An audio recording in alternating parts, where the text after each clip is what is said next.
La Revolución Mexicana fue un conflicto armado que se inició en México el 20 de noviembre de 1910. Los antecedentes del conflicto se remontan a la situación de México bajo la dictadura conocida como el Porfiriato. Porfirio Díaz ejerció el poder en el país de manera dictatoria desde 1876 hasta 1911. Durante estos 35 años, México experimentó un notable crecimiento económico y tuvo estabilidad política. Pero estos logros se realizaron con altos costos económicos y sociales, que pagaron los estratos de menos favorecidos de la sociedad y la oposición política al régimen de Díaz. Durante la primera década del siglo XX estallaron crisis en diversas esferas de la vida nacional, que reflejaban el creciente descontento de algunos sectores con el porfiriato. Cuando Díaz aseguró en una entrevista que se retiraría al finalizar su mandato sin buscar la reelección, la situación política comenzó a agitarse. La oposición al gobierno cobró relevancia entre la postura manifestada por Díaz. En ese contexto, Francisco I. Madero realizó diversas giras en el país con miras a formar un partido político que eligiera a sus candidatos en una asamblea nacional y compitiera en las elecciones. Díaz lanzó una nueva candidatura a la presidencia y Madero fue arrestado en San Luis Potosí por sedición. Durante su estancia en la cárcel se llevaron a cabo las elecciones que dieron el triunfo a Díaz. Madero logró escapar de la prisión estatal y huyó a los Estados Unidos.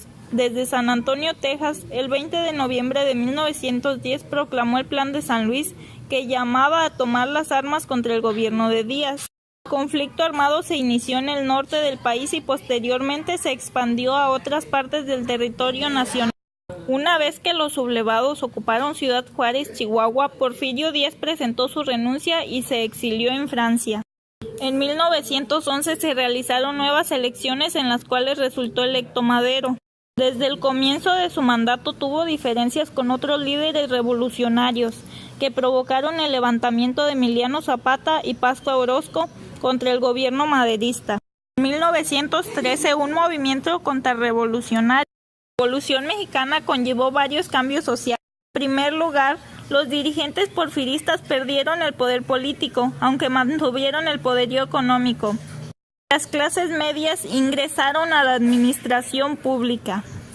Por otro lado, aunque la proporción de población rural y urbana y el número de obreros de la clase media se mantuvieron prácticamente iguales, hubo cambios cualitativos en las ciudades.